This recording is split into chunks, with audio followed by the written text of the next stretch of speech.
ಅಗ್ನಿನಿವಾಸದ ಮನೆಯಲ್ಲಿ ಆದ ಅವಮಾನ ಶ್ರೇಯಳ ಅಹಂಕಾರಕ್ಕೆ ಬಿದ್ದ ಮೊದಲ ಏಟಾಗಿತ್ತು. ಆದರೆ ಅವಳು ಅಷ್ಟು ಸುಲಭವಾಗಿ ಸೋಲೋಪವಳಲ್ಲ. ಅವಳಲ್ಲಿ ಕುತಂತ್ರದ ರಕ್ತವೇ ಹರಿಯುತ್ತಿತ್ತು. ಅದ್ವೈತ್ ಮತ್ತು ಅದಿತಿ ಹೋದ್ಮೇಲೆ ಶ್ರೇಯ ಅಳುತ್ತಾ ತ್ರಿಲೋಕ್ನ ರೂಮ್ಗೆ ಓಡಿ ಹೋಗಿ ಬೆಡ್ ಮೇಲೆ ಬಿದ್ದಳು. ತ್ರಿಲೋಕ್ ಕೆಂಡಾಮಂಡಲವಾಗಿ ಒಳಗೆ ಬಂದನು. ತ್ರಿಲೋಕ್, ಶ್ರೇಯ, ಅಣ್ಣನ ಮುಂದೆ ನನ್ನ ತಲೆ ತಗ್ಗಿಸುವಂತೆ ಮಾಡಿದೆ ಅಲ್ವಾ? ಯಾಕೆ ಇಂತಹ ಚೀಪ್ ಕೆಲಸ ಮಾಡಿದೆ? ಶ್ರೇಯ ಬಿಕ್ಕಿ ಬಿಕ್ಕಿ ಅಳುತ್ತಾ, ನನ್ನನ್ನು ಕ್ಷಮಿಸಿ ತ್ರಿಲೋಕ್. ಅಗ್ನಿವಂಶದ ಮನೆಯ ಸೊಸೆಯಾಗಿ ಮೊದಲ ದಿನವೇ ನನ್ನ ಅಡುಗೆ ಯಾರಿಗಾದರೂ ಇಷ್ಟವಾಗದಿದ್ದರೆ ಅಣ್ಣಯ್ಯ ಏನು ಅಂದ್ಕೊಳ್ತಾರೋ ಅನ್ನೋ ಭಯ ಇತ್ತು. ನಿಮ್ಮ ಗೌರವ ಉಳಿಸೋಕೆ ನಾನು ಆ ತಪ್ಪು ಮಾಡಿದೆ ಅಷ್ಟೇ. ಅಷ್ಟಕ್ಕೂ ಈ ಮನೆಯಲ್ಲಿ ನನಗೆ ಯಾರೂ ಸಪೋರ್ಟ್ ಇಲ್ಲ. ಎಲ್ಲರೂ ನನ್ನನ್ನು ಸಂಶಯದಿಂದಲೇ ನೋಡ್ತಿದ್ದಾರೆ. ಶ್ರೇಯಳ ಆ ಮೊಸಳೆ ಕಣ್ಣೀರು ಮತ್ತು ಭಾವನಾತ್ಮಕ ಮಾತುಗಳನ್ನು ಕೇಳಿ ತ್ರಿಲೋಕ್ನ ಸಿಟ್ಟು ಸ್ವಲ್ಪ ತಣ್ಣಗಾಯಿತು. ಅವನು ಸರಿ, ಇನ್ಮೇಲೆ ಇಂತಹ ತಪ್ಪು ಮಾಡಬೇಡ ಎಂದು ಸಮಾಧಾನ ಮಾಡಿದನು. ಶ್ರೇಯ ಮನದಲ್ಲೇ ನಕ್ಕಳು. ತನ್ನ ಬ್ಯೂಟಿ ಮತ್ತು ಅಳುವಿನಿಂದ ತ್ರಿಲೋಕ್ನನ್ನು ಹೇಗೆ ಮರಳು ಮಾಡಬಹುದು ಎಂಬುದು ಅವಳಿಗೆ ಅರ್ಥವಾಗಿತ್ತು. ಅತ್ತ ಅದ್ವೈತ್ ತನ್ನ ರೂಮಿನ ಬಾಲ್ಕನಿಯಲ್ಲಿ ನಿಂತು ನಕ್ಷತ್ರಗಳನ್ನು ನೋಡುತ್ತಿದ್ದನು. ಮನೆಯಲ್ಲಿ ಏನೇ ಅವಾಂತರ ನಡೆದರೂ ಅವನ ಮನಸ್ಸು ಮಾತ್ರ ಧನ್ಯಳಿಗಾಗಿ ಹಂಬಲಿಸುತ್ತಿತ್ತು. ಅವನು ಮೆಲ್ಲನೆ ಧನ್ಯಳಿಗೆ ಕರೆ ಮಾಡಿದನು. ಅದ್ವೈತ್, ಧನ್ಯ ಮಲಗಿದ್ಯಾ? ಧನ್ಯ, ಇಲ್ಲ ಸರ್, ನಿಮ್ಮ ಫೋನ್ಗಾಗಿ ಕಾಯುತ್ತಿದ್ದೆ. ಅಮ್ಮ ಈಗ ಸ್ವಲ್ಪ ಸ್ವಲ್ಪ ಚೇತರಿಸಿಕೊಳ್ತಿದ್ದಾರೆ ಎಂದು ಹಾಸ್ಪಿಟಲ್ ಇಂದ ಕಾಲ್ ಬಂದಿತ್ತು. ಅದ್ವೈತ್, ಖುಷಿ ಆಯಿತು. ಧನ್ಯ, ನಮ್ಮ ಮನೆಯಲ್ಲಿ ಏನೇ ನಡೆದ್ರೂ ನೀನು ಚಿಂತೆ ಮಾಡಬೇಡ. ಅಗ್ನಿವಂಶದ ಅಸಲಿ ಸೊಸೆ ನೀನೇ ಅನ್ನೋದು ನನಗೆ ಗೊತ್ತು. ಧನ್ಯ, ನನಗೆ ಆಸ್ತಿ ಮುಖ್ಯವಲ್ಲ ಸರ್, ನೀವು ಸದಾ ನನ್ನ ಜೊತೆಗಿದ್ರೆ ಸಾಕು. ನಿಮ್ಮ ಧ್ವನಿ ಕೇಳಿದರೆ ನನಗೆ ಎಲ್ಲ ನೋವು ಮರ್ತು ಹೋಗುತ್ತೆ. I love you sir. ಅದ್ವೈತ್ಗೆ ಮೊದಲ ಬಾರಿ ಧನ್ಯಾಳ ಬಾಯಿಯಿಂದ ಐ ಲವ್ ಯು ಅಂತ ಕೇಳಿ ಮೈ ಎಲ್ಲ ಒಂದು ಕ್ಷಣ ರೋಮಾಂಚನವಾಯಿತು. ಇಬ್ಬರು ತಮ್ಮ ಪ್ರೀತಿನ ವ್ಯಕ್ತಪಡಿಸಿಕೊಂಡವರೇ ಅಲ್ಲ, ಭೇಟಿಯಾದಾಗಿನಿಂದಲೂ ಈಗ ಧನ್ಯ ತನ್ನ ಭಾವನೆ ತಡೆಯದೆ ಆ 3 ಮ್ಯಾಜಿಕಲ್ ವರ್ಡ್ಸ್ ಅನ್ನು ಅದ್ವೈತ್ಗೆ ಹೇಳೇ ಬಿಟ್ಟಿದ್ದಳು. ಅದ್ವೈತ್ ಮುಗುಳ್ನಕ್ಕನು. ಆ ಒಂದು ಐ ಲವ್ ಯು ಅವನ ಇಡೀ ದಿನದ ಆಯಾಸವನ್ನು ಹೋಗಲಾಡಿಸಿತ್ತು. ಮರುದಿನ ಕಾಲೇಜಿನಲ್ಲಿ ಧನ್ಯ ಎಲ್ಲವನ್ನು ಲೀಲಾಳಿಗೆ ವಿವರಿಸಿದಳು. ಗಾಯತ್ರಿ ಮಾಡಿದ ಪ್ಲಾನ್ ಮತ್ತು ಶ್ರೇಯ ಅಗ್ನಿನಿವಾಸಕ್ಕೆ ಹೋದ ವಿಷಯ ಕೇಳಿ ಲೀಲಾ ದಂಗಾದಳು. ಲೀಲಾ, ಅಯ್ಯೋ ಸಾರಿ ಕಣೆ ಧನ್ಯ, ಅಂದು ನಾನು ನಿನ್ನನ್ನು ಆ ಬೈಕ್ ರೇಸ್ಗೆ ಕರೆದುಕೊಂಡು ಹೋಗದಿದ್ದರೆ ಆ ತ್ರಿಲೋಕ್ ಕಣ್ಣಿಗೆ ನೀನು ಬೀಳ್ತಿರ್ಲಿಲ್ಲ, ಇಷ್ಟೆಲ್ಲ ರಂಪಾಟ ಆಗ್ತಿರ್ಲಿಲ್ಲ, ನನ್ನಿಂದಲೇ ನಿನಗೆ ಇಷ್ಟೊಂದು ಕಷ್ಟ ಆಯಿತು ಎಂದು ಅಳುತ್ತಾ ಕ್ಷಮೆ ಕೇಳಿದಳು. ಧನ್ಯ ಅವಳನ್ನು ಸಮಾಧಾನಪಡಿಸಿ, ಇದೆಲ್ಲ ನನ್ನ ಹಣೆಯ ಬರಹ, ನಿನ್ನ ತಪ್ಪಿಲ್ಲ ಎಂದಳು. ಅಷ್ಟರಲ್ಲಿ ಕಾಲೇಜಿನ ನೋಟಿಸ್ ಬೋರ್ಡ್ ಹತ್ತಿರ ಬಂದು ಕೇಳಿಸಿತು. ಇಂಟರ್ ಕಾಲೇಜ್ ಫೆಸ್ಟ್ನ ಡ್ಯಾನ್ಸ್ ಡ್ಯೂಯೆಟ್ಗೆ ಪಾರ್ಟ್ನರ್ಸ್ ಹೆಸರುಗಳನ್ನು ಹಾಕಲಾಗಿತ್ತು. ಅಲ್ಲಿ ಧನ್ಯಾಳ ಹೆಸರಿನ ಪಕ್ಕದಲ್ಲಿ ಅದಿತಿ ಎಂಬ ಹೆಸರು ರಾರಾಜಿಸುತ್ತಿತ್ತು. ಅದಿತಿ ನಗು ಮುಖದಿಂದ ಧನ್ಯಾಳ ಹತ್ತಿರ ಬಂದಳು. ಅದಿತಿ, ಹಾಯ್ ಧನ್ಯ, ನಾವಿಬ್ಬರು ಡ್ಯಾನ್ಸ್ ಪಾರ್ಟ್ನರ್ಸ್ ಅಂತೆ. ನಿನಗೆ ಡ್ಯಾನ್ಸ್ ಅಂದರೆ ಇಷ್ಟ ತಾನೇ? ನಾವು ಸೇರಿ ಈ ಬಾರಿ ಟ್ರೋಫಿ ಗೆಲ್ಲಬೇಕು. ಧನ್ಯಳಿಗೆ ಅದಿತಿಯೇ ಅದ್ವೈತ್ನ ತಂಗಿ ಎಂದು ಇನ್ನೂ ತಿಳಿದಿರಲಿಲ್ಲ.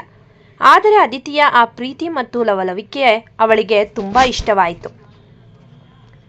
ಧನ್ಯ ಮತ್ತು ಅದಿತಿಯ ಡ್ಯಾನ್ಸ್ ಪ್ರಾಕ್ಟೀಸ್ಗೆ ಸಮಯ ತುಂಬ ಕಡಿಮೆ ಇತ್ತು. ಇಂಟರ್ ಕಾಲೇಜು ಫೆಸ್ಟ್ಗೆ ಇನ್ನೂ 2 ದಿನ ಬಾಕಿ ಇದ್ದುದರಿಂದ ಅದಿತಿ ಧನ್ಯಾಳನ್ನು ತನ್ನ ಮನೆಗೆ ಬರುವಂತೆ ಬಲವಂತ ಮಾಡಿದಳು. ನೋಡು ಧನ್ಯ, ನಮ್ಮ ಮನೆಯಲ್ಲಿ ವಿಶಾಲವಾದ ಹಾಲ್ ಇದೆ, ಅಲ್ಲಿ ಡಿಸ್ಟರ್ಬೆನ್ಸ್ ಇಲ್ಲದೆ ಪ್ರಾಕ್ಟೀಸ್ ಮಾಡ್ಬೋದು ಎಂದು ಅದಿತಿ ಹೇಳಿದಾಗ ಧನ್ಯ ಮೊದಲು ಹಿಂಜರಿದಳು. ಆದರೆ ಅದಿತಿಯ ಮುಗ್ಧ ಮನಸ್ಸಿನ ಒತ್ತಾಯಕ್ಕೆ ಸೋತು ಅಪ್ಪ ರಮೇಶ್ ಅವರಿಗೆ ಲೀಲಾ ಫೋನ್ ಪಡೆದು ಅವರಿಗೆ ಕರೆ ಮಾಡಿ ಅವರ ಅನುಮತಿ ಪಡೆದು ಹೊರಟಳು. ದಾರಿಯಲ್ಲಿ ಆಸ್ಪತ್ರೆಗೆ ಹೋಗಿ ತನ್ನ ತಾಯಿಯನ್ನು ಕಂಡು ಅವಳ ಹಣೆಗೆ ಮುತ್ತಿಟ್ಟು, ಅಮ್ಮ, ನಾನು ನಿನ್ನ ಹೆಮ್ಮೆಯ ಮಗಳಾಗಿ ಗೆದ್ದು ಬರ್ತೀನಿ ಎಂದು ಹರಕೆ ಪಡೆದು ಅಗ್ನಿನಿವಾಸದ ಕಡೆಗೆ ಹೆಜ್ಜೆ ಹಾಕಿದಳು. ಅದಿತಿ ತನ್ನ ಕಾರ್ನಲ್ಲಿ ಧನ್ಯಾಳನ್ನು ಮನೆಗೆ ಕರೆದುಕೊಂಡು ಬಂದಳು. ಕಾರಿನಿಂದ ಇಳಿದ ಧನ್ಯಾಳಿಗೆ ಆ ಬೃಹತ್ ಬಂಗಲೆ ನೋಡಿ ಆಶ್ಚರ್ಯವಾಯಿತು. ಆ ಮನೆಯ ಗೇಟ್, ಹಸಿರು ತೋಟ ಮತ್ತು ವಾಸ್ತುಶಿಲ್ಪ ಅವಳನ್ನು ಮಂತ್ರಮುಗ್ಧಗೊಳಿಸಿತು. ಇದು ಮನೇನಾ ಅಥವಾ ಅರಮನೆನಾ ಎಂದು ಅವಳು ಮನದಲ್ಲೇ ಅಂದುಕೊಂಡಳು. ಒಳಗೆ ಹೋದ ತಕ್ಷಣ ಅವಳಿಗೆ ಅತಿ ದೊಡ್ಡ ಆಘಾತ ಕಾದಿತ್ತು. ಸೋಫಾದ ಮೇಲೆ ಆರಾಮಾಗಿ ಕುಳಿತಿದ್ದ ಶ್ರೇಯಳ ದರ್ಶನವಾಯಿತು. ಶ್ರೇಯ ಕೂಡ ಧನ್ಯಾಳನ್ನು ಅಲ್ಲಿ ಕಂಡು ದಂಗಾದಳು. ಧನ್ಯಾಗೆ ತಕ್ಷಣ ಹೊಳೆಯಿತು, ಅಂದರೆ ಇದು ತ್ರಿಲೋಕ್ ಸರ್ನ ಮನೇನಾ? ಹಾಗಾದರೆ ಅದಿತಿ ಇವರಿಗೆ ಏನಾಗಬೇಕು ಅಂತ ಮನದಲ್ಲೇ ಮಾತನಾಡುತ್ತಿದ್ದಳು. ಮೊದಲು ಇಲ್ಲಿಂದ ಹೋಗಬೇಕೆಂದುಕೊಂಡರೂ ಅದಿತಿ ಪ್ರೀತಿಗೆ ಅವಳ ಮುಂದಕ್ಕೆ ಹೋದ ಅವಳ ಕಾಲುಗಳು ತಡೆದವು. ಅದಿತಿ ಶ್ರೇಯಾಳನ್ನು ನಿರ್ಲಕ್ಷಿಸಿ ಧನ್ಯಾಳನ್ನು ಸಾವಿತ್ರಿಯವರ ಬಳಿ ಕರೆದುಕೊಂಡು ಹೋದಳು. ಸಂಜೆ ಸಮಯವಾಗಿದ್ದರಿಂದ ಅದ್ವೈತ್, ತ್ರಿಲೋಕ್ ಮತ್ತು ಸಮರ್ಥ್ ಯಾರೂ ಮನೆಯಲ್ಲಿ ಇರಲಿಲ್ಲ. ಮನೆಯಲ್ಲಿ ಇದ್ದದ್ದು ಸಾವಿತ್ರಿ ಮತ್ತು ಶ್ರೇಯ ಮಾತ್ರ. ಅದಿತಿ, ಅಮ್ಮ ನೋಡಿ, ಇವಳೇ ನನ್ನ ಫ್ರೆಂಡ್ ಧನ್ಯ. ನಾವು ಡ್ಯಾನ್ಸ್ ಕಾಂಪಿಟೇಷನಲ್ಲಿ ಪಾರ್ಟ್ನರ್ಸ್. ಸಾವಿತ್ರಿ ಅವರು ಮೆಲ್ಲನೆ ತನ್ನ ಕನ್ನಡಕವನ್ನು ಸರಿಪಡಿಸಿಕೊಂಡು ಧನ್ಯಾಳನ್ನು ದಿಟ್ಟಿಸಿ ನೋಡಿದರು. ಧನ್ಯಾಳ ಆ ಕಾಂತಿಯುತ ಮುಖ, ಮುಗ್ಧ ಕಣ್ಣುಗಳು ಮತ್ತು ಅವಳಲ್ಲಿನ ಆ ದೈವಿಕ ಕಳೆ ಕಂಡ ತಕ್ಷಣ ಸಾವಿತ್ರಿ ಅವರಿಗೆ ಯಾರೋ ಹಳೆಯ ಆಪ್ತರು ನೆನಪದಂತಾಯಿತು. ಧನ್ಯ ನಮಸ್ಕರಿಸಿದಾಗ ಸಾವಿತ್ರಿ ಅವರ ಕಣ್ಣುಗಳಲ್ಲಿ ಒಂದು ರೀತಿಯ ತೇವ ತುಂಬಿತ್ತು. ಅವಳನ್ನು ನೋಡಿ ಅವರು ಎಲ್ಲೋ ಕಳೆದು ಹೋದರು. ಸಾವಿತ್ರಿ ಮನದಲ್ಲೇ, ಈ ಹುಡುಗಿಯ ಮುಖದಲ್ಲಿರುವ ಈ ಲಕ್ಷಣಗಳು, ಇವಳನ್ನು ನೋಡಿದರೆ ನಮ್ಮ ಮನೆಗೆ ಅಚ್ಚುಮೆಚ್ಚಿನ ಸೊಸೆಯಾಗುವ ಎಲ್ಲ ಲಕ್ಷಣಗಳು ಇವಳಲ್ಲೇ ಇದೆಯಲ್ಲ, ಯಾರೋ ತುಂಬ ಪರಿಚಿತರು ಕಂಡ ಹಾಗೆ ಅನಿಸುತ್ತಿದೆಯಲ್ಲ. ಧನ್ಯ ನಗುತ್ತಾ ನಿಂತಿದ್ದರೆ ಅತ್ತ ಮೂಲೆಯಲ್ಲಿ ಶ್ರೇಯ ಉರಿಯುತ್ತಿದ್ದಳು. ಈ ಧನ್ಯ ಇಲ್ಲಿಗೂ ಬಂದ್ಬಿಟ್ಲ, ಇವಳು ಏನಾದರೂ ಬಾಯಿ ಬಿಟ್ರೆ ನನ್ನ ಕತೆ ಮುಗೀತು ಎಂದು ಭಯದಿಂದ ನಡುಗುತ್ತಿದ್ದಳು. ಪ್ರಾಕ್ಟೀಸ್ ಶುರುವಾಯಿತು. ಧನ್ಯ ಮತ್ತು ಅದಿತಿ ಲಯಬದ್ಧವಾಗಿ ಹೆಜ್ಜೆ ಹಾಕುತ್ತಿದ್ದರೆ ಸಾವಿತ್ರಿಯವರು ಕುರ್ಚಿಯಲ್ಲಿ ಕುಳಿತು ಪ್ರೀತಿಯಿಂದ ನೋಡುತ್ತಿದ್ದರು. ಧನ್ಯಾಳ ಪ್ರತಿಯೊಂದು ಚಲನೆಯೂ ಅವರಿಗೆ ಅಗ್ನಿವಂಶದ ಕುಡಿಯಂತೆಯೇ ಭಾಸವಾಗುತ್ತಿತ್ತು. ಶ್ರೇಯ ದೂರದಿಂದಲೇ ಇದೆಲ್ಲವನ್ನು ಗಮನಿಸುತ್ತಾ ಇವಳನ್ನು ಇಲ್ಲಿಂದ ಹೇಗೆ ಓಡಿಸಲಿ, ಅದ್ವೈತ್ ಅಥವಾ ತ್ರಿಲೋಕ್ ಬರುವಷ್ಟರಲ್ಲಿ ಇವಳು ಇಲ್ಲಿ ಇರಬಾರ್ದು ಎಂದು ಲೆಕ್ಕಾಚಾರ ಹಾಕುತ್ತಿದ್ದಳು. ಈ ಕಡೆ ಧನ್ಯ ಶ್ರೇಯ ಇಲ್ಲಿ ಇರುವುದನ್ನು ಕಂಡು, ಇದು ತ್ರಿಲೋಕ್ನ ಮನೆ ಅಂದಮೇಲೆ ಅದ್ವೈತ್ ಸರ್ ಮನೆ ಬೇರೆ ಇರಬೇಕು ಎಂದು ಗಟ್ಟಿಯಾಗಿ ನಂಬಿದ್ದಳು. ತ್ರಿಲೋಕ್ನ ಹಠಮಾರಿ ಸ್ವಭಾವ ನೆನಪಾಗಿ ಅವನು ಮನೆಗೆ ಬರುವಷ್ಟರಲ್ಲಿ ಇಲ್ಲಿಂದ ಹೊರಟು ಹೋಗಬೇಕು ಎಂದು ಅವಳು ಪದೇ ಪದೇ ಗಡಿಯಾರ ನೋಡ್ತಿದ್ಲು. ಅದಿತಿ ಮತ್ತು ಧನ್ಯ ಸೌತ್ ಇಂಡಿಯಾ ಕ್ಲಾಸಿಕಲ್ ಮತ್ತು ಫ್ಯೂಷನ್ ಶೈಲಿಯ ಡ್ಯಾನ್ಸ್ ಪ್ರಾಕ್ಟೀಸ್ ಮಾಡುತ್ತಿದ್ದಳು. ಧನ್ಯಾಳ ಲಯಬದ್ಧ ಚಲನೆಗಳನ್ನು ಕಂಡು ಸಾವಿತ್ರಿ ಅವರು ತುಂಬ ಖುಷಿಯಿಂದ ನೋಡುತ್ತಿದ್ದರು. ಸಾವಿತ್ರಿ, ಈ ಹುಡುಗಿ ಹೆಜ್ಜೆ ಹಾಕುತ್ತಿದ್ದರೆ ಸಾಕ್ಷಾತ್ ಮಹಾಲಕ್ಷ್ಮಿಯೇ ಮನೆಗೆ ಬಂದ ಹಾಗೆ ಅನಿಸುತ್ತಿದೆ. ಆ ಶ್ರೇಯಾಳಿಗೂ ಇವಳಿಗೂ ಎಷ್ಟು ವ್ಯತ್ಯಾಸ. ತ್ರಿಲೋಕ ಶ್ರೇಯಾಳನ್ನು ಹೇಗೆ ಮದುವೆಯಾದನೋ ಆ ದೇವರಿಗೆ ಗೊತ್ತು ಅಂತ ಕೆಳಗಡೆ ಏನೋ ಕೆಲಸದ ಹಿಂದೆ ಎಂದು ಅಲ್ಲಿಂದ ಹೋದರು. ಪ್ರಾಕ್ಟೀಸ್ ನಡುವೆ ಅದಿತಿ ಸ್ವಲ್ಪ ನೀರು ತರಲು ಒಳಗಡೆ ಹೋದಾಗ ಶ್ರೇಯ ಮೆಲ್ಲನೆ ಧನ್ಯಾಳ ಹತ್ರ ಬಂದು ಅವಳ ಕಣ್ಣುಗಳಲ್ಲಿ ವಿಷವಿತ್ತು. ಶ್ರೇಯ, ಏನ ಧನ್ಯ, ಮನೆಯಲ್ಲಿ ನಿಮಗೆ ಕೊಟ್ಟ ಕಾಟ ಸಾಲ್ದು ಅಂತ ಇಲ್ಲಿಗೂ ಬಂದ್ಯಾ? ಇದು ನನ್ನ ಸಾಮ್ರಾಜ್ಯ. ಇಲ್ಲಿ ನೀನು ಡ್ಯಾನ್ಸ್ ಪ್ರಾಕ್ಟೀಸ್ ಮಾಡೋಕೆ ಬಂದಿದ್ದೀಯಾ? ಡ್ಯಾನ್ಸ್ ಮಾಡಿ ಹೋಗ್ತಾ ಇರಬೇಕು, ನೆನ್ಪಿಟ್ಕೋ.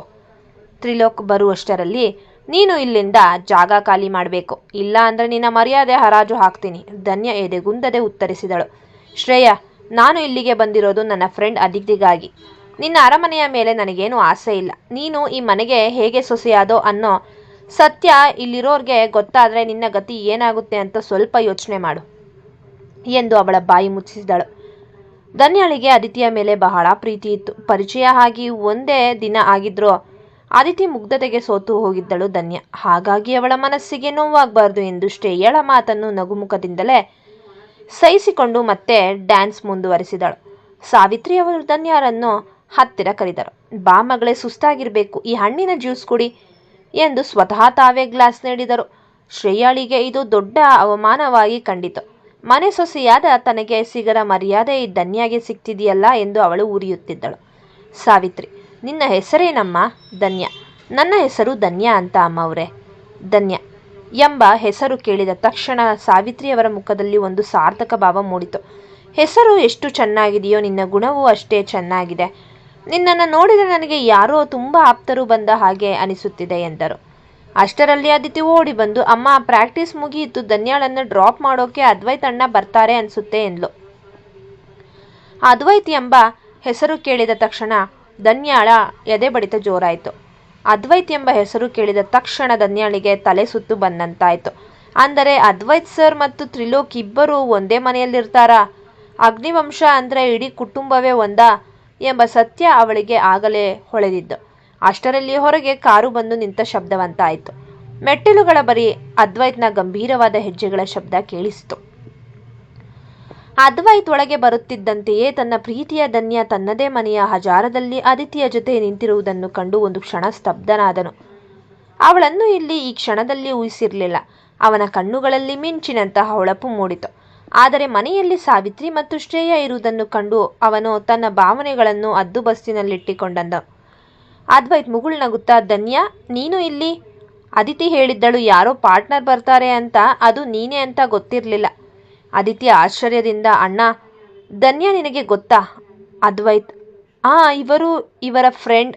ನಮ್ಮ ಕಂಪ್ನಿಯಲ್ಲೇ 1 ಮಂತ್ ಇಂಟರ್ನ್ಶಿಪ್ ಮಾಡಿದ್ರು, ಹಾಗಾಗಿ ಗೊತ್ತು ಎಂದು ಆ ಟಾಪಿಕ್ನ ಅಲ್ಲೇ ಎಂಡ್ ಮಾಡ್ತಾನೆ. ಧನ್ಯ ನಾಚಿಕೆಯಿಂದ ಮತ್ತು ಆಶ್ಚರ್ಯದಿಂದ ತಲೆ ತಗ್ಗಿಸಿ ನಿಂತಿದ್ದಳು.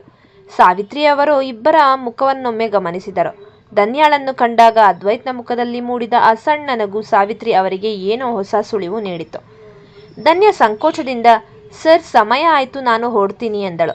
ಆದರೆ ಅದ್ವೈತ್ ಸಾವಿತ್ರಿ ಅವರ ಕಡೆ ತಿರುಗಿ, ಅಮ್ಮ, ಮನೆಗೆ ಬಂದವರಿಗೆ ಊಟ ಮಾಡಿಸದೆ ಕಳಿಸೋದು ನಮ್ಮ ಪದ್ಧತಿ ಅಲ್ಲ ಅಲ್ವಾ? ಧನ್ಯ ಇವತ್ತು ಇಲ್ಲೇ ಊಟ ಮಾಡಲಿ ಎಂದನು. ಸಾವಿತ್ರಿಯವರು ಕೂಡ ಪ್ರೀತಿಯಿಂದ, ಹೌದು ಮಗಳೇ, ಊಟ ಮಾಡಿಯೇ ಹೋಗಬೇಕು ಎಂದು ಆದೇಶಿಸಿದರು. ಧನ್ಯ ಬೇಡ ಎನ್ನಲು ಸಾಧ್ಯವಾಗಲಿಲ್ಲ. ಎಲ್ಲರೂ ಊಟಕ್ಕೆ ಕುಳಿತಾಗ ಹೊರಗೆ ಬೈಕ್ ಶಬ್ದ ಕೇಳಿಸಿತು. ಸಮರ್ಥ್ ಮತ್ತು ತ್ರಿಲೋಕ್ ಒಟ್ಟಿಗೆ ಎಂಟ್ರಿ ಕೊಟ್ಟರು. ಹಾಲಿನಲ್ಲಿ ಧನ್ಯಾಳನ್ನು ಕಂಡ ತ್ರಿಲೋಕ್ನಿಗೆ ಶಾಕ್ ಮೇಲೆ ಶಾಕ್. ತಾನು ಇಷ್ಟಪಟ್ಟ ಹುಡುಗಿ, ತನ್ನನ್ನು ತಿರಸ್ಕರಿಸಿದ ಹುಡುಗಿ, ಈಗ ತನ್ನದೇ ಮನೆಯ ಊಟದ ಮೇಜಿನ ಬಳಿ ಅಣ್ಣ ಮತ್ತು ಅಮ್ಮನ ಜೊತೆ ಕುಳಿತಿರುವುದನ್ನು ಕಂಡು ಅವನಿಗೆ ಕೋಪ ಮತ್ತು ಆಶ್ಚರ್ಯ ಒಟ್ಟಿಗೆ ಬಂದವು. ಆದರೆ ಅದ್ವೈತ್ ಮತ್ತು ಸಾವಿತ್ರಿ ಎದುರಿರುವುದರಿಂದ ತ್ರಿಲೋಕ್ ತನ್ನ ಆಕ್ರೋಶವನ್ನು ಹೊರಹಾಕಲಾಗದೆ ಹಲ್ಲು ಕಡಿಯುತ್ತಾ ಕುಳಿತನು. ಶ್ರೇಯಾಳ ಮುಖವಂತೂ ಪೇಚಿಗೆ ಸಿಲುಕಿತ್ತು. ಅವಳ ಕುತಂತ್ರದ ಕೋಟೆ ಈ ಸತ್ಯದ ಮುಂದೆ ನಡುಗುತ್ತಿತ್ತು. ಸಮರ್ಥ್, ಹೇ ಅದಿತಿ, ನಿನ್ನ ಫ್ರೆಂಡ್ ಧನ್ಯ ತುಂಬಾ ಸೈಲೆಂಟ್ ಅನ್ಸುತ್ತೆ, ಆದರೆ ಡ್ಯಾನ್ಸ್ ಮಾತ್ರ ಅದ್ಭುತವಂತೆ, ದೊಡ್ಡಮ್ಮ ಹೇಳ್ತಿದ್ರು ಎಂದು ವಾತಾವರಣವನ್ನು ತಿಳಿಗೊಳಿಸಲು ಪ್ರಯತ್ನಿಸಿದನು. ಸಮರ್ಥ್ ಧನ್ಯಾಳೊಂದಿಗೆ ಹರಟೆ ಹೊಡೆಯುತ್ತಿದ್ದರೆ ತ್ರಿಲೋಕ್ ಮಾತ್ರ ಧನ್ಯಾಳನ್ನೇ ದಿಟ್ಟಿಸಿ ನೋಡುತ್ತಿದ್ದನು. ಧನ್ಯಾಳಿಗೆ ತ್ರಿಲೋಕ್ನ ಆ ತೀಕ್ಷ್ಣ ನೋಟ ಕಂಡು ಮೈ ನಡುಗುತ್ತಿತ್ತು. ಅವಳು ಊಟದ ತಟ್ಟೆಯನ್ನೇ ನೋಡುತ್ತಾ ಕುಳಿತಿದ್ದಳು. ತ್ರಿಲೋಕ್ ಮನದಲ್ಲೇ ಅಂದುಕೊಂಡನು, ಈ ಹುಡುಗಿ ನನ್ನ ತಂಗಿಗೆ ಹೇಗೆ ಗೊತ್ತು? ನಮ್ಮ ಮನೆಗೆ ಬರುವ ಧೈರ್ಯ ಇವಳಿಗೆ ಎಲ್ಲಿಂದ ಬಂತು? ಅದ್ವೈತ್ ತನ್ನ ತಮ್ಮನ ಚಲನವಲನಗಳನ್ನು ಸೂಕ್ಷ್ಮವಾಗಿ ಗಮನಿಸುತ್ತಿದ್ದನು. ತ್ರಿಲೋಕ್ ಏನಾದರೂ ಅತಿರೇಕವಾಗಿ ವರ್ತಿಸಿದರೆ ತಾನು ಸುಮ್ಮನಿರಲ್ಲ ಎಂಬ ಎಚ್ಚರಿಕೆ ಅವನ ಕಣ್ಣುಗಳಲ್ಲಿತ್ತು. ಧನ್ಯ ಹೊರಡಲು ಸಿದ್ಧವಾದಾಗ ಅದ್ವೈತ್ ಮೃದುವಾಗಿ ಹೇಳಿದನು, ಬಾ ಧನ್ಯ, ನಾನೇ ಡ್ರಾಪ್ ಮಾಡ್ತೀನಿ. ಸಾವಿತ್ರಿ ಅವರು ಧನ್ಯಾಳ ತಲೆ ಸವರಿ, ಮತ್ತೆ ಬಾ ಮಗಳೇ, ನಿನ್ನನ್ನು ನೋಡಿದ್ರೆ ಮನಸ್ಸಿಗೆ ತುಂಬಾ ನೆಮ್ಮದಿ ಅನಿಸುತ್ತೆ ಎಂದು ಬೀಳ್ಕೊಟ್ಟರು. ಶ್ರೇಯ ತನ್ನ ರೂಮಿನ ಬಾಲ್ಕನಿಯಿಂದ ಇದನ್ನು ಕಂಡು ಉರಿಯುತ್ತಿದ್ದರೆ ತ್ರಿಲೋಕ್ ಹಜಾರದಲ್ಲಿ ನಿಂತು ಹೋಗುತ್ತಿದ್ದ ಕಾರನ್ನೇ ನೋಡುತ್ತಿದ್ದನು. ಅದ್ವೈತ್ ಕಾರಿನಲ್ಲಿ ಧನ್ಯಾಳ ಜೊತೆ ಅತ್ಯಂತ ಪ್ರೀತಿಯಿಂದ ಮಾತನಾಡುತ್ತಿದ್ದನ್ನು, ಮನೆಯಲ್ಲಿ ಅಷ್ಟೊಂದು ಜನರ ಮಧ್ಯೆ ಅವಳು ಅನುಭವಿಸಿದ ಸಂಕೋಚ ಮತ್ತು ತ್ರಿಲೋಕ್ನನ್ನು ಕಂಡು ಅನುಭವಿಸಿದ ಆತಂಕವನ್ನು ಅವನು ಗಮನಿಸಿದ್ದನು. ಅದ್ವೈತ್ನ ಕಾರು ರಸ್ತೆಯ ಬದಿಯಲ್ಲಿ ನಿಲ್ಲಿಸಿ ಪಕ್ಕದ ಸೀಟಿನಲ್ಲಿದ್ದ ಒಂದು ಸುಂದರವಾದ ಬಾಕ್ಸ್ ಅನ್ನು ಧನ್ಯಾಳ ಕೈಗಿಟ್ಟನು. ಅದ್ವೈತ್, ಧನ್ಯ, ಶ್ರೇಯ ನಿನ್ನ ಫೋನ್ ಕಿತ್ತುಕೊಂಡು ನಿನಗೆ ತುಂಬಾ ತೊಂದರೆ ಕೊಟ್ಟಿದ್ದಾಳೆ ಅಂತ ನನಗೆ ಗೊತ್ತು. ಅವತ್ತು ನೀನು ನನಗೆ ಕಾಲ್ ಮಾಡೋಕೆ ಆಗದೆ ಎಷ್ಟು ಒದ್ದಾಡಿದ್ದೆ ಅಂತ ಯೋಚಿಸಿದ್ರೆ ನನಗೂ ನೋವಾಗುತ್ತೆ. ಅದಕ್ಕೆ ಇದು ನಿನಗಾಗಿ. ಧನ್ಯ ಆ ಬಾಕ್ಸ್ ತೆರೆದು ನೋಡಿದಾಗ ಅದರಲ್ಲಿ ಬೆಲೆ ಬಾಳುವ ಹೊಸ ಸ್ಮಾರ್ಟ್ ಫೋನ್ ಇತ್ತು. ಧನ್ಯ, ಸರ್, ಇದೆಲ್ಲ ಯಾಕೆ? ನಾನು ಲೀಲಾ ಫೋನ್ನಿಂದ ನಿಮಗೆ ಮೆಸೇಜ್ ಮಾಡ್ತೀನಿ ಅಲ್ವಾ? ಅದ್ವೈತ್, ಇಲ್ಲ ಧನ್ಯ, ಈ ಫೋನ್ ಇನ್ಮೇಲೆ ನಿನ್ನ ಹತ್ರವೇ ಇರಬೇಕು. ಇದರಲ್ಲಿ ನನ್ನ ನಂಬರ್ ಮಾತ್ರವಲ್ಲ, ನನ್ನ ಪ್ರೀತಿಯೂ ಸೇರಿದೆ. ನಿನಗೆ ಯಾವಾಗ ಕಷ್ಟ ಅನಿಸಿದ್ರೂ ತಕ್ಷಣ ನನಗೆ ಕಾಲ್ ಮಾಡು. ಆ ಶ್ರೇಯ ಅಥವಾ ಇನ್ನಾರೇ ಆಗಲಿ ನಿನ್ನನ್ನು ಮುಟ್ಟೋಕೆ ನಾನು ಬಿಡಲ್ಲ. ಧನ್ಯ ಕಣ್ಣಲ್ಲಿ ನೀರು ತುಂಬಿಕೊಂಡು ಆ ಫೋನ್ ಅನ್ನು ಎದೆಯಲ್ಲೇರಿಸಿಕೊಂಡಳು. ಅದ್ವೈತ್ನ ಈ ಕಾಳಜಿ ಅವಳಿಗೆ ಜಗತ್ತಿನ ಎಲ್ಲ ಆಸ್ತಿಗಿಂತಲೂ ದೊಡ್ಡದಾಗಿ ಕಂಡಿತು. ಮಾರನೇ ದಿನ ಕಾಲೇಜಿನಲ್ಲಿ ಇಂಟರ್ ಕಾಲೇಜ್ ಫೆಸ್ಟ್ನ ಸಂಭ್ರಮ ಮನೆ ಮಾಡಿತ್ತು. ರಂಗಮಂದಿರ ವಿದ್ಯಾರ್ಥಿಗಳಿಂದ ಮತ್ತು ಅತಿಥಿಗಳಿಂದ ಕಿಕ್ಕಿರಿದು ತುಂಬಿತ್ತು. ಅದಿತಿ ಮತ್ತು ಧನ್ಯ ತಮ್ಮ ಡ್ಯಾನ್ಸ್ ಪರ್ಫಾರ್ಮೆನ್ಸ್ಗಾಗಿ ಸಿದ್ಧರಾಗಿದ್ದರು. ಅಷ್ಟರಲ್ಲಿ ಕಾಲೇಜಿನ ಗೇಟ್ ಹತ್ತಿರ ಸದ್ದು ಕೇಳಿಸಿತು. ತ್ರಿಲೋಕ್ ತನ್ನ ರೇಸಿಂಗ್ ಬೈಕ್ನಲ್ಲಿ ಶಬ್ದ ಮಾಡುತ್ತಾ ಎಂಟ್ರಿ ಕೊಟ್ಟನು. ಅವನ ಜೊತೆ ಶ್ರೇಯಾ ಕೂಡ ಹಮ್ಮಿನಿಂದ ಬಂದಿದ್ದಳು. ಅಗ್ನಿವಂಶದ ಕುಡಿ ಬಂದಿದ್ದಾನೆ ಎಂಬ ಸುದ್ದಿ ಕಾಲೇಜಿನಲ್ಲೆಲ್ಲ ಹರಡಿತು. ಶ್ರೇಯಾ ಮನದಲ್ಲೇ, ಇವತ್ತು ಆ ಧನ್ಯ ಸ್ಟೇಜ್ ಮೇಲೆ ಡ್ಯಾನ್ಸ್ ಮಾಡುವಾಗ ಏನಾದರೂ ಒಂದು ಅವಾಂತರ ಮಾಡಿ ಅವಳ ಮರ್ಯಾದೆ ಕಳೆಯಲೇಬೇಕು. ಆಗ ಇಡೀ ಕಾಲೇಜಿನ ಮುಂದೆ ಅವಳು ತಲೆ ತಗ್ಗಿಸಿ ನಿಲ್ಲಬೇಕು. ಅನೌನ್ಸರ್ ಧನ್ಯ ಮತ್ತು ಅದಿತಿಯ ಹೆಸರನ್ನು ಕೂಗಿದ್ದಾಗ ಇಡೀ ಸಭಾಂಗಣ ಚಪ್ಪಾಳೆಯಿಂದ ಮೊಳಗಿತು. ವೇದಿಕೆಯ ಮೇಲೆ ದೀಪಗಳು ಬೆಳಗಿದವು. ಧನ್ಯ ಸಾಂಪ್ರದಾಯಿಕ ಉಡುಗೆಯಲ್ಲಿ ಸಾಕ್ಷಾತ್ ದೇವತೆಯಂತೆ ಕಂಗೊಳಿಸುತ್ತಿದ್ದರೆ ಅದಿತಿ ಅವಳಿಗೆ ತಕ್ಕನಾದ ಜೋಡಿಯಾಗಿ ನಿಂತಿದ್ದಳು. ಡ್ಯಾನ್ಸ್ ಶುರುವಾಯಿತು. ಧನ್ಯಾಳ ಹೆಜ್ಜೆಗಳು ಮಿಂಚಿನ ವೇಗದಲ್ಲಿದ್ದವು. ಅವಳ ಮುಖಭಾವ ಮತ್ತು ಲಯಬದ್ಧವಾದ ಚಲನೆಗಳನ್ನು ಕಂಡು ತ್ರಿಲೋಕ್ ಬೆರಗಾಗಿ ಕುಳಿತಿದ್ದನು. ಅವನು ಎಷ್ಟೇ ದ್ವೇಷಿಸಿದರೋ ಧನ್ಯಾಳ ಆ ಪ್ರತಿಭೆ ಅವನನ್ನು ಮಂತ್ರಮುಗ್ಧಗೊಳಿಸಿತು. ಸಭಾಂಗಣ ಕೊನೆಯ ಸೀಟಿನಲ್ಲಿ ಮುಖಕ್ಕೆ ಮಾಸ್ಕ್ ಹಾಕಿದ್ದ ಒಬ್ಬ ವ್ಯಕ್ತಿ ಮೌನವಾಗಿ ಕುಳಿತು ಧನ್ಯಾಳನ್ನೇ ನೋಡುತ್ತಿದ್ದನು. ಅದು ಮತ್ಯಾರೂ ಅಲ್ಲ, ಅದ್ವೈತ್. ಅವನು ಯಾರಿಗೂ ತಿಳಿಯದಂತೆ ತನ್ನ ಪ್ರೀತಿಯ ಧನ್ಯಾಳನ್ನು ಬೆಂಬಲಿಸಿ ಬಂದಿದ್ದನು. ಈ ಕತೆ ನಿಮಗೆ ಇಷ್ಟವಾಗಿದ್ದಲ್ಲಿ ದಯಮಾಡಿ ನಮಗೆ ಸಬ್ಸ್ಕ್ರೈಬ್ ಮಾಡಿ, ಶೇರ್ ಮಾಡಿ ಮತ್ತು ಕಮೆಂಟ್ ಮಾಡಿ. ಧನ್ಯವಾದಗಳು.